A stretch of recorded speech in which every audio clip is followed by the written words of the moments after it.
Hello everyone, and welcome to You Can Gourmet with spatchcock chicken and vegetables. You will need 1 tablespoon of onion powder, 1 tablespoon garlic powder, 1 tablespoon Italian seasoning, 2 tablespoons of salt, 1 tablespoon of pepper, 1 tablespoon of paprika, and the optional mortar and pestle to combine. Here we have a 4.5 pound chicken that we will be dry brining. In order to dry brine the chicken, we'll pat the moisture off with a paper towel and generously season with our mixture. Make sure to cover it evenly and definitely get it inside the cavity as well. We want to capture all the flavor. Once that's done, we'll give it a quick rub and into the refrigerator on the bottom shelf for 4 to 6 hours.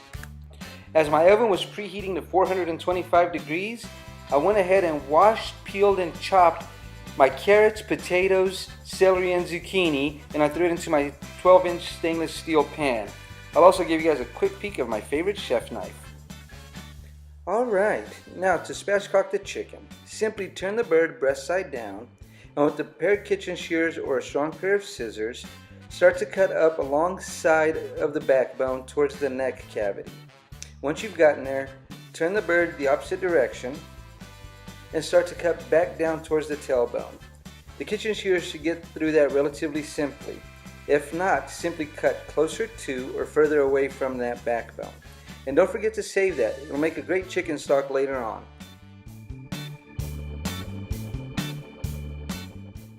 Okay, now with the backbone out of the way, turn the chicken breast side up, and with a little bit of pressure, push down between both breasts, and you'll hear a small crack.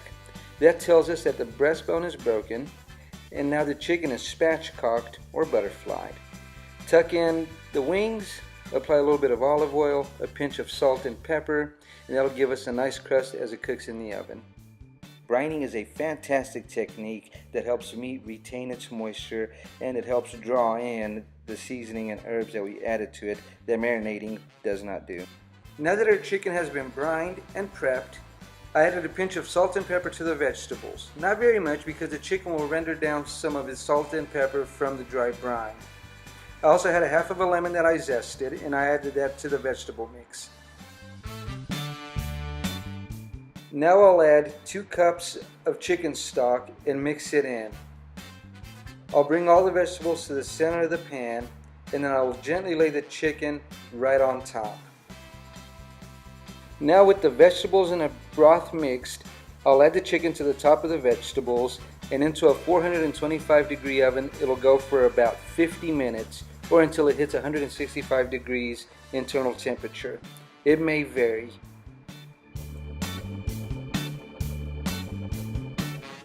After about 50 minutes my chicken looked like this.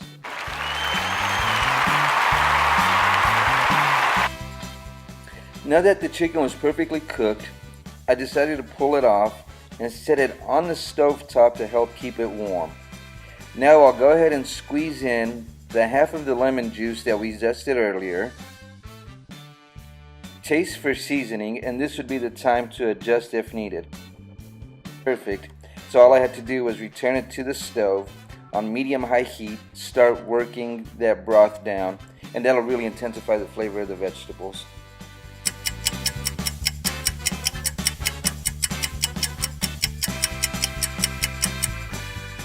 As my broth is gently reducing, I decided to apply a little bit of butter to the chicken, making sure that I evenly coat it.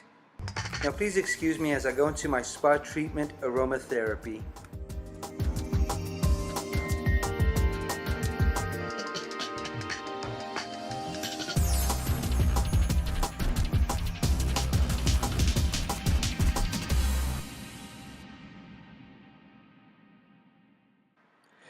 Now that the spa session is over, I've decided to finish rubbing down the chicken with the butter. And whatever drippings and the leftover butter will be added to the vegetable mix, and I'll give it a quick toss.